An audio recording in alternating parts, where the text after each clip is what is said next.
एक बार मैं अपने एक मित्र का तत्काल कैटेगरी में पासपोर्ट बनवाने पासपोर्ट ऑफिस गया। लाइन में लगकर हमने पासपोर्ट का फॉर्म लिया।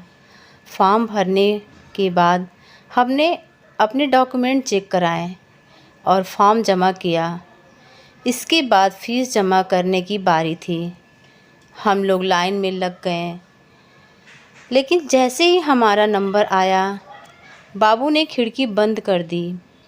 पूछने पर उसने कहा कि समय समाप्त हो चुका है, अब कल आइएगा। मैंने उससे मिन्नत करते हुए कहा, हम लोग बहुत दूर से आए हैं, हमने आज का पूरा दिन खर्च किया है, बस अब केवल फ़ीस जमा करनी रह गई है, कृपया फ़ीस ले लीजिए। यह सुनकर बाबू बिगड़ गया। बोला, आपने पूरा दिन खर्च किया तो इसके लिए मैं ज़िम्मेदार हूँ क्या? मैं तो सुबह से अपना काम ही कर रहा हूँ। अकेला आदमी कितना काम कर सकता है? अगर आपको दिक्कत है तो सरकार से कहो कि ज़्यादा लोगों को बहाल करें। यह सुनकर मेरा मित्र मायूस हो गया। उसने कहा, चलो अब कल आएंगे। मैंने उसे रोकते हुए कहा, रुको, एक और कोशिश करता हूँ।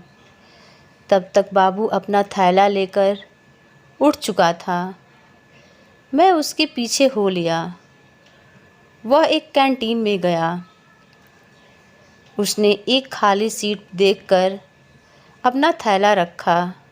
फिर उसने अपने थैले में से लंच बॉक्स निकाला और धीरे धीरे खाने लगा। मैं उसके सामने की बेंच पर जाकर बैठ गया। उसने एक बार मेरी तरफ देखा, फिर अपनी नज़रें फेर ली। मैंने बात शुरू करने की गरज से कहा, आपके पास तो बहुत काम है, रोज़ बहुत से लोगों से मिलते होंगे। उसने बेरुखी से मेरी ओर देखा और फिर बोला, हाँ, मैं तो एक से एक बड़े अधिकारियों से मिलता हूँ। न जाने कितने IAS, PCS विधायक रोज़ यहाँ आते हैं। मेरी कुर्सी के सामने बड़े बड़े लोग इंतज़ार करते हैं। हाँ हाँ, इनमें तो कोई शक नहीं। मैंने उसकी हाँ में हाँ मिलाई। फिर विषय बदलते हुए पूछा, क्या मैं आपके खाने में से एक रोटी ले सकता हूँ? उसने एक पल के लिए कुछ सोचा, फिर एक सब्जी पर रोटी रखकर मेरी ओर बढ़ा दी। मैंने रोटी का एक निवाला तोड़ा और उसे सब्जी के साथ अपने मुंह के हवाले कर दिया। खाना बहुत स्वादिष्ट था। मैंने उसकी तारीफ़ करते हुए कहा, खाना बहुत ही स्वादिष्ट है। आप बहुत ही सौभाग्यशाली हैं जो आपकी इतनी सुगुण पत्नी मिली है। उसने मेरी ओर देखा पर बोला कुछ नहीं। मैंने अपनी बात आगे बढ़ाई। आप बहुत महत्वपूर्ण सीट पर बैठे हैं। बड़े बड़े लोग आपसे मिलने आते हैं।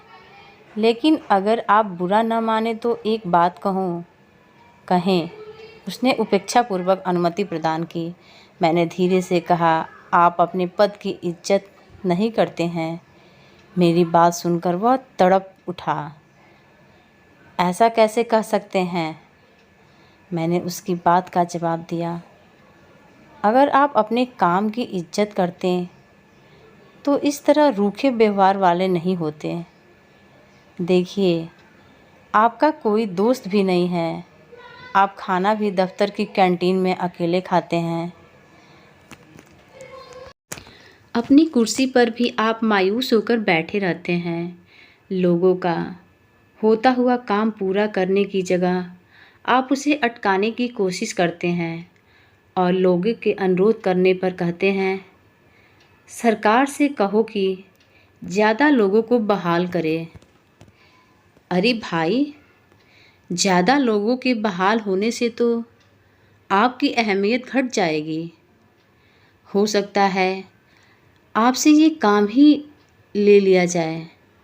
भगवान ने आपको मौका दिया है रिश्ते बनाने के लिए, लेकिन आप इसका लाभ उठाने की जगह रिश्ते बिगाड़ रहे हैं।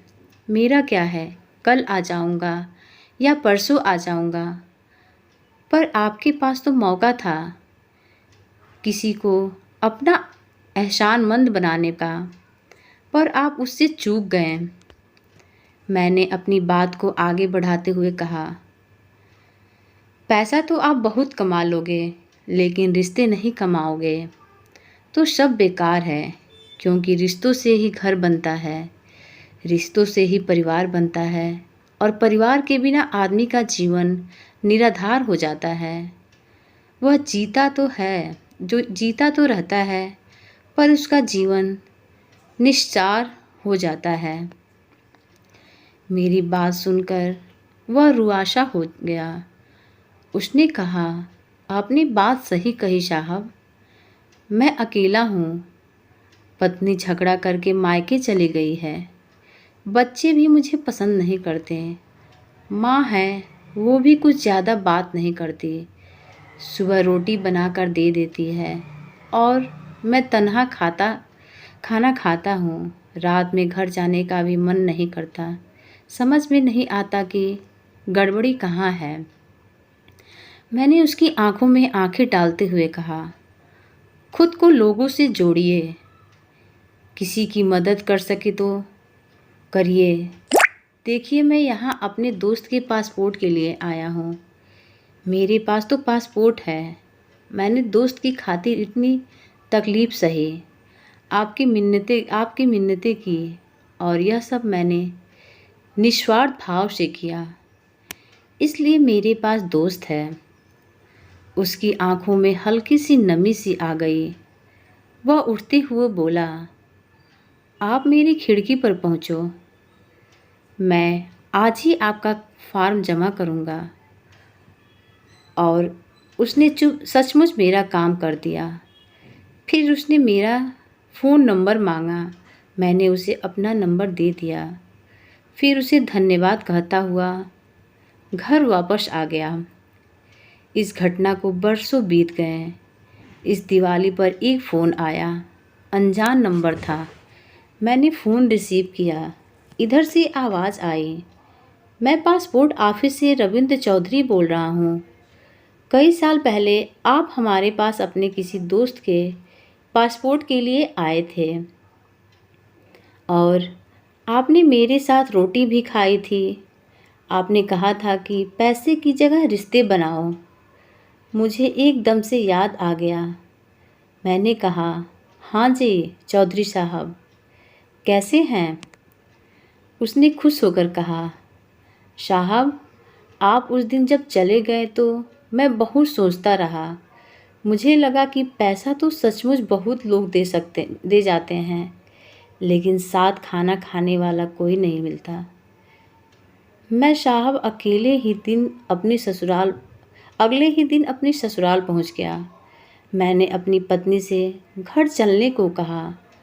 वो मान ही नहीं रही थी। वो खाना खाने बैठी तो मैंने उसकी प्लेट से एक रोटी उठा ली और कहा कि साथ खिलाओगी? वो हैरान थी, रोने लगी, मेरे साथ चली आई। बच्चे भी साथ चले आए। साहब, अब मैं पैसे नहीं कमाता, रिश्ते कमाता हूँ।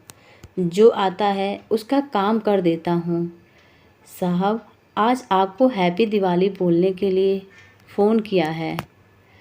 अगले महीने बिटिया की शादी है, आपको आना है बिटिया को आशीर्वाद देने।